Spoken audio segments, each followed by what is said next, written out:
انہیں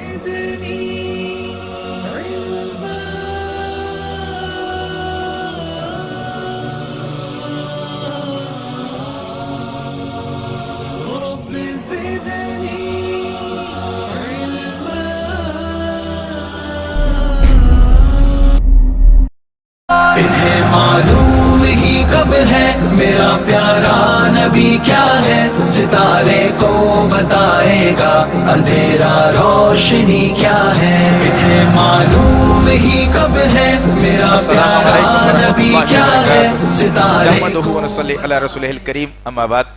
قال اللہ تعالی فی القرآن المجید والفرقان الحمید، اعوذ باللہ السمیع العلیم من الشیطان الرجیم، بسم اللہ الرحمن الرحیم۔ لقد کان لکم فی رسول اللہ اسوۃ حسنہ، رب اشرح لی صدری ویسر لی امری واحلل عقدۃ من لسانی یفقہوا قولی، رب زدنی علما، آمین رب العالمین۔ بزرگوں اور عزیز نوجوان ساتھیوں اور پس پردہ سننے والی اسلام کی معزز و معتبر خواتین، سبحان اللہ بحمدہ سبحان اللہ العظیم۔ آج سبحان اللہ ہم لوگ مسجد رحیم خان کے چھت کے نیچے، کسی کا ذاتی مقصد نہیں، کسی کی ذاتی سوچ نہیں، بلکہ جو ہمارے آقا محمد صلی اللہ علیہ وسلم کی شان میں گستاخی ہوئی اس کا ہم سہل اور علمی جواب کیسے دے سکتے ہیں۔ ایک دوسری بات، جو عنوان تجویز کیا گیا ہے بڑا قیمتی ہے کہ موجودہ ملکی حالات اور مسلمانوں کا مستقبل۔ نظام نے ماشاءاللہ العزیز بڑے اچھے انداز میں جو ہے ہم کو ایک پروگرام دیا کہ ہم کو کرنا کیا ہے۔ کاظم نے اپنے انداز میں بات کی، میں صرف آپ کی توجہ دو طرف لے جا کر کے بات کو ختم کر دوں گا انشاءاللہ، زیادہ ٹائم نہیں، بالکل مختصر وقت میں کہہ دوں گا انشاءاللہ العزیز۔ پہلی بات تو یہ ہے کہ موجودہ ملکی حالات، یہ حالات مسلمانوں کے لیے کوئی نئے نہیں ہیں۔ میں اس وقت کی بھی بات نہیں کروں گا کہ نبی کریم صلی اللہ علیہ وسلم 40 سال تک جو ہے نا مکے میں کیسے حالات میں زندگی گزاری جب نبوت نہیں تھی۔ میں ان حالات کی بات کروں گا جب نبوت دی گئی تھی، مختصر رکھوں گا، زیادہ تفصیل میں نہیں۔ مختصر بات یہ ہے کہ 13 برس تک اللہ کے نبی صلی اللہ علیہ وسلم مکے میں پیدا ہو کر مکے میں ہی جوانی گزار دی اور مکے میں ہی آپ کو نبوت دی گئی، سب کو معلوم ہے، سبحان اللہ۔ لیکن حالات کیا تھے؟ ایک دن بھی میرے نبی کریم صلی اللہ علیہ وسلم کو سکون سے سونے نہیں دیا گیا، ہر وقت پریشانی، ہر وقت خوف، ہر وقت ظلم، کسی صحابی کو مارا جانا، کسی کا گھر توڑا جانا، کسی کے گھر کو آگ لگا دیا جانا، کسی کے بچوں کو تکلیف دیا جانا، خود نبی کریم صلی اللہ علیہ وسلم کے بچوں کو تکلیف دیا جانا، کہ 13 برس تک مکے کی سرزمین پر چلتا رہا۔ اور تعجب کریں گے آپ، ان 13 برسوں کے اندر مسلمانوں کی تعداد کم نہیں ہوئی، بلکہ مسلمانوں کی تعداد ان ظلم و بربریت کے درمیان میں بھی مکے کی سرزمین سے بڑھنا شروع ہو گئی۔ تو ہمارے ملک کے بھی حالات اگر کچھ کربناک ہیں تو اس سے غمزدہ ہم نہیں ہوں گے انشاءاللہ، نہ ہم کبھی پریشان ہوئے تھے نہ کبھی پریشان ہوں گے۔ اور انشاءاللہ العزیز ایک وقت وہ بھی آئے گا کہ اس ملک کے اندر جب ایک سورج نکلے گا تو وہ اسلامی سورج نکلے گا انشاءاللہ تعالی۔ وہ کیسے نکلے گا انشاءاللہ، ابھی ہم جو ہے نا 2 منٹ کے اندر ایک نقطے کے اندر دیکھتے ہیں۔ 13 برس تک اللہ کے نبی صلی اللہ علیہ وسلم کے اوپر ظلم ہوتا رہا، اللہ کے نبی صلی اللہ علیہ وسلم دیکھتے رہے۔ 13 برس تک ستایا جاتا رہا، اللہ کے نبی صلی اللہ علیہ وسلم خاموش رہے۔ 13 برس تک صحابیوں کے جسم سے خون رسا گیا، اللہ کے نبی صلی اللہ علیہ وسلم دیکھتے رہے۔ لیکن ایک وقت وہ بھی آیا کہ اللہ کے نبی صلی اللہ علیہ وسلم اللہ کے حکم سے ہجرت کر کے گئے۔ جب ہجرت کر کے مدینے کی سرزمین پر جاتے ہیں تو سبحان اللہ و بحمدہ سبحان اللہ العظیم، اللہ وحدہ لا شریک لہ نے 8 یا 10 سال کے عرصے میں اسلام کا وہ بول بالا کر دیا جو لوگ مکے سے ہجرت کے وقت میں یہ بتا رہے تھے کہ اسلام ختم، مسلمان چھوڑ کے جا رہے ہیں، مسلمان ہم کی طاقت ختم ہے، اب مسلمان رہنے والا نہیں ہے۔ لیکن اللہ وحدہ لا شریک لہ نے آسمان پر جو فیصلوں کو صادر کر دیا اور پھر یہ بتا دیا ساری دنیا کو کہ مسلمان بعض دفعہ جو ہے اپنے 2 قدم کو پیچھے بھی ہٹا لیتا ہے، ہمارے قدم کو 2 قدم پیچھے ہٹا لیتا ہے، تو تم یہ جو ہے تم گمان کر نہیں بیٹھنا کہ ہم نے مسلمانوں کو ستایا تھا اور مسلمان 2 قدم پیچھے ہٹ گیا ہے، کمزور ہو گیا ہے۔ نہیں، ہرگز بات نہیں ہو سکتی۔ یہ کیوں کہہ رہا ہوں عزیزان محترم کہ نظام نے جیسی بات بتائی نا، ابھی پروٹیسٹ کا جہاں تک تعلق ہے، سبحان اللہ حق ہے ہمارا، ہم کرنا ہے، لیکن اس کا علم اگر نہیں ہے، جو بغیر علم کے کام کیا جاتا ہے وہ نقصان دہ ثابت ہوتا ہے۔ اور آج تک جتنے بھی کام ہم نے کیے تو بغیر علم کے کیے، جس کی وجہ سے ہماری قوم کو نقصان ہی جھیلنا پڑا اور دشمن اپنی سازشوں میں کامیاب بھی ہو گیا۔ تو مختصر بات یہ ہے کہ اللہ تعالیٰ نے نبی کے ساتھیوں سے، نبی کے صحابہ سے، خود نبی سے وہ کام لے لیا کہ جو قوم مکے میں سمجھ رہی تھی کہ ان کا وجود ختم ہو رہا ہے، لیکن 8 سال کے بعد ہی اللہ نے آسمان سے فیصلوں کو صادر کر کے کہا کہ میاں ان کا وجود ختم نہیں ہوا ہے، اب تمہارے ملک کے یہ حکمران بننے جا رہے ہیں، اور انشاءاللہ ہندوستان کی سرزمین پر بھی یہی ہوگا انشاءاللہ العزیز۔ صبر کی ضرورت ہے، تلقین اس بات کی ہے، تاکید اور اس بات کی ہے کہ آج بھی مسجدیں اتنے حالات ہونے کے باوجود ہم بھر نہیں سکے۔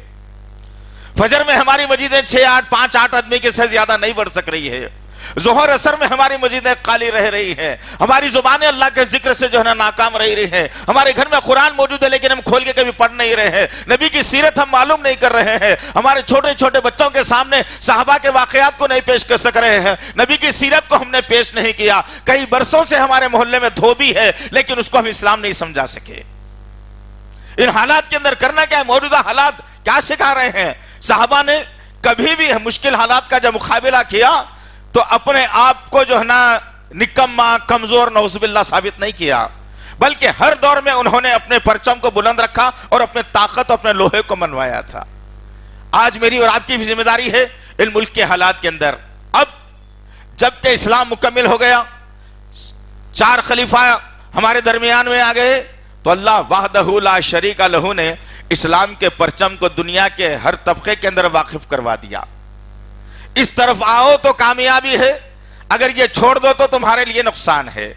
اب میرے اور آپ کے ہاتھ میں ہے کہ یہ جو حالات ابھی چل رہے ہیں، ان حالات کا مقابلہ میں کیسے کر سکوں۔ حالات کا مقابلہ کرنے کے لیے ابوبکر صدیق رضی اللہ تعالیٰ عنہ نے ایک نسخہ دیا، جو خاموش طبیعت کے تھے، جو انتہائی کم بولتے تھے، بڑے سنجیدہ تھے آپ، لیکن ایک موقع ایسا بھی آ گیا کہ ابوبکر صدیق رضی اللہ تعالیٰ عنہ گلی سے گزر رہے مدینے کی، سامنے آپ دیکھ رہے ہیں کیا کہ منافقین کا اور یہودیوں کا، دشمنان اسلام کا ٹولہ کھڑا ہوا ہے۔ آپ نے اس طرف ٹولے کی طرف اپنا رخ کیا اور دھیرے دھیرے کشاں بکشاں اس جو ہے نا ٹولے کی طرف جاتے ہیں، آپ کے کانوں نے سنا کہ وہاں ٹھہرنے والے یہودی اور منافقین، مشرکین، دشمنان اسلام نبی کی شان میں گستاخی کر رہے ہیں، نبی کی شان میں گستاخی کر رہے ہیں اور الفاظ کو غلط اختیار کر رہے ہیں۔ ابوبکر صدیق رضی اللہ تعالیٰ عنہ کا ماتھا ٹھنکا اور آگے بڑھے، جو الفاظ اختیار کر رہا تھا، غلط اختیار کر رہا تھا بندہ، اس کو اٹھایا اور ایک کان کے نیچے لگا دیا، جس کی وجہ سے وہ زمین پر بھی گر گیا۔ جب اللہ کے نبی کے پاس مقدمہ آیا اور معلوم ہوا کہ بھئی ماجرا کیا ہے، تمام باتیں بتائی گئیں، تو ابوبکر کو جو ہے صدیق رضی اللہ عنہ کو تجویز کیا گیا، بلایا گیا، اور اللہ کے نبی کے سامنے ابوبکر صدیق رضی اللہ تعالیٰ عنہ، اللہ کے نبی نے پوچھا کہ بکر کیا معاملہ ہے، ہوا کیا آخر؟ کہا کہ یا رسول اللہ، آپ کی شان میں گستاخی برداشت نہیں کر سکتے، لہٰذا مجھے اتنا غصہ آیا اس کے اوپر کہ میں نے اٹھایا اور اس کو جو ہے ایک مار دی۔ تو پتہ یہ چلا کہ علم رکھ کے ابوبکر صدیق نے جو کام کیا تھا وہ سکسسفل کام تھا۔ آج ہمارے اندر خالی جذبہ ہے، 4 پھترے مار کے پولیس میں نامہ درج کرا لے کے زندگی کو اجیرن بنا لیتے، اس سے ہونے والا کچھ بھی نہیں ہے، اس سے ہونے والا کچھ بھی نہیں ہے۔ ہم آسمان کے فیصلوں کا انتظار کریں گے انشاءاللہ، اسی لیے کہ آج ہماری صفوں میں میر جعفر اور میر صادق بہت ہو گئے، ہماری صفوں میں بڑے ہی جبہ گبہ پہن لیا ہے، لیکن اس کے باوجود ان کے دلوں کے اندر جو ہے نا اسلام کی محبت نہیں ہے، مسلمانوں سے بھی محبت نہیں ہے، وہ چاہتے ہیں کہ انتشار بڑھتا رہے۔ لہٰذا میں آپ کیا کریں گے انشاءاللہ، ایک فارمولہ لے کے جائیں گے آج کہ کل صبح کا نکلنے والی فجر کی نماز کی جو اذان ہوگی، اپنے بستر کو چھوڑ کے اللہ کے گھر میں حاضر رہیں گے انشاءاللہ، فجر کی نماز سے اپنی ابتدا کریں گے انشاءاللہ العزیز۔ بعض اہل علم کہتے ہیں کہ یہ قوم اگر رمضان کے جیسا مسجدوں کو بھرنا شروع کر دے تو دشمن کی طاقت ایسے ہی ختم ہو جائیں گی، لیکن کون ہے نماز پڑھنے والا بتاؤ؟ اب نعرے لگانے کے واسطے سب سے پہلے، پتھر مارنے کے واسطے سب سے پہلے، آوازیں بلند کرنے کے واسطے سب سے پہلے، بھاگ جانے کے واسطے بھی سب سے پہلے، حالات جیسے یوں دیکھے تو سب سے پہلے بھاگ جانے والوں میں بھی ہمارا۔ لہٰذا مختصر یہ ہے کہ موجودہ ملکی حالات ہمارے لیے کوئی نئی بات نہیں ہے، الحمدللہ یہ جھیل جھیل کے یہاں تک آ گئے ہم 1400 برس سے، اب اور کیا کر سکتے اس سے زیادہ؟ دشمن کی سازش ہے کہ جو ہے نا کسی طریقے سے اسلام کمزور ہو جائے، مسلمان کمزور ہو جائے، ان کی طاقت کمزور ہو جائے، ہمارا بول بالا ہو جائے، یہ ہونے والی بات نہیں ہے انشاءاللہ العزیز، نہیں ہونے والی بات ہے انشاءاللہ تعالی، یقین ہے ہمارا، ایمان ہے ہمارا۔ اور پھر ایک وقت آئے گا انشاءاللہ تعالی پھر سے جو ہے نا، اب بابر تو نہیں آئے گا دوسرا، لیکن کسی دوسرے محمد کو اللہ تعالیٰ ضرور اس ملک کا حکمران بھی بنا دے گا انشاءاللہ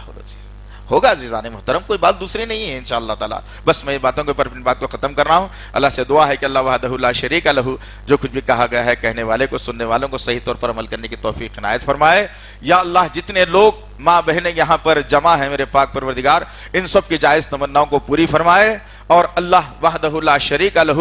آفرین جیسی شیرنی بہنوں کو اللہ تعالیٰ، مسکان جیسی بہادر لڑکیوں کو اللہ تعالیٰ اور پیدا فرما دے اس سرزمین کے اوپر، اور مدثر جیسے جیالے نوجوانوں کو جو اسلام زندہ باد کا نعرہ لگانے والے ہیں، اور ایسے نوجوانوں کو اللہ اس ملک کے اندر پیدا فرما دے تاکہ اسلام کا اور بول بالا ہو جائے، مساجد کی حفاظت ہو جائے، اسلام کی سربلندی ہو جائے۔ سبحان ربک رب العزت عما یصفون والسلام علی المرسلین والحمد للہ رب العالمین والسلام علیکم ورحمۃ اللہ وبرکاتہ۔ مزید علماء